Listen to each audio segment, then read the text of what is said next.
আজকে আবার একটা নতুন রান্না তোমাদের সামনে তুলে আমি ধরছি। আমি বাসবিতা ঘোষ, অনেকে তোমরা চেনো আমাকে। প্রতিদিন চিন্তা করি কিছু না কিছু নতুন একটা রান্না তোমাদের সামনে দেখানোর জন্য, আর ঘরোয়া পদ্ধতিতে খুব তাড়াতাড়ি যাতে হয় সেইভাবেই করার আমি তোমাদের দেখাতে চেষ্টা করি।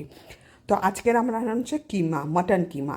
এই মাটন কিমা বানানো খুব সহজ, এবং খাসির মাংস যে রান্না করা হয় তার থেকে কিন্তু মাটন কিমা যদি আলু দিয়ে রান্না করা হয় কিন্তু সেটা কিন্তু খারাপ লাগে না, খেতেও খুব দারুণ শুরু করছি আমি মাটন কিমা বানানোর জন্য। আমি কিন্তু একটা গোটা টমেটো, কিছুটা পেঁয়াজ সরু সরু, তিনটে পেঁয়াজ আমি সরু সরু করে কেটেছি মিডিয়াম সাইজের, আর রসুনটা একটু বেশি করে নিয়েছি, খোসা ছাড়িয়ে কিছু রসুন নিয়েছি, আর আদা নিয়েছি, আর মাটন নিয়েছি। মাটন আমি বাজার থেকেই আমি মাটনটাকে কিমা করে নিয়ে এসেছিলাম।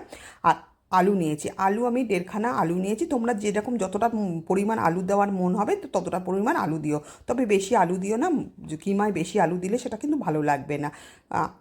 আর তারপর আমি তেলের মধ্যে তেজপাতা, শুকনো লঙ্কা আর ছোট্ট এলাচ দিয়েছি। তারপর আমি পেঁয়াজগুলো দিয়ে একটু নাড়িয়েছি।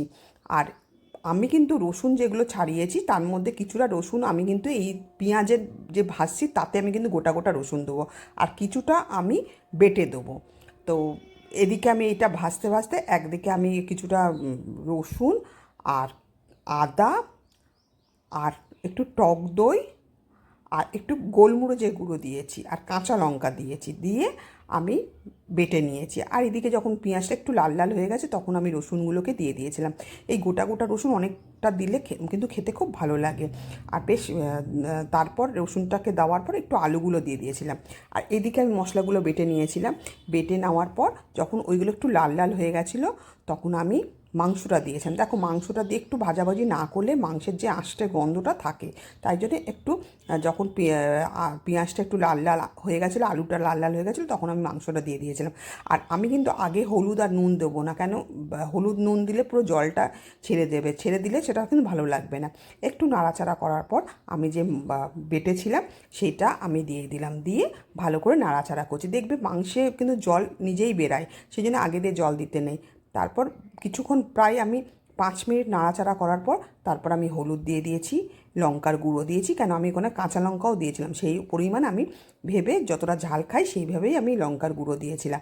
আর একটু গোলমরিচের গুঁড়ো দিয়েছি, গোলমরিচ গুঁড়ো না দিলে কিন্তু ভালো লাগবে না। গোলমরিচ গুঁড়ো আমি বাটাতেও দিয়েছি, একটু ওপর থেকেও দিয়েছি। আর একটু দিয়েছি ধনের গুঁড়ো। গোলমরিচ গুঁড়োটা পরে দিলেও হয়, তোমাদের যদি মনে হয় একটু ঝাল খাবে না তাহলে তোমরা গোলমরিচ গুঁড়ো দিও না। তারপর বেশ নাড়াচাড়া করে যখন গন্ধটা একদম চলে গেছিলো তারপর আমি টমেটো দিয়েছিলাম, সরু সরু করে টমেটো কেটে এরকম ঢেকে দিয়েছিলাম। ঢেকে দিলে কিন্তু এটা এখন আমি কিন্তু জল দিইনি, ভালো করে টমেটোর জলটা নিজেই বেরিয়ে আসবে। দিয়ে আবার ঢেকে দিয়েছিলাম। ঢাকার পর আমি একটু দিয়েছিলাম গোলমরিচের গুঁড়ো, তখন দিয়ে দিয়েছিলাম, আগে কিন্তু আমি গোলমরিচ গুঁড়ো দিইনি। তারপর আমি দেওয়ার পর ঢেকে দিয়ে আমি একটু দিয়ে দিয়েছিলাম গরম মশলা গুঁড়ো।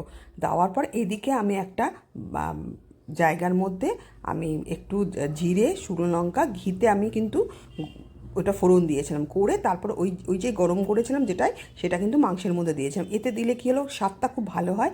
আর অনেকটা জিরে আমি গরম করেছিলাম ঘিতে, আর শুকনো লঙ্কাও আর তেজপাতা। তারপর আমি কি করেছিলাম, দেওয়ার পর নাড়াচাড়া করার পর আমি কিন্তু অনেকটা ধনেপাতা দিয়েছিলাম। ধনেপাতা দিলে স্বাদটা খুব ভালো লাগে।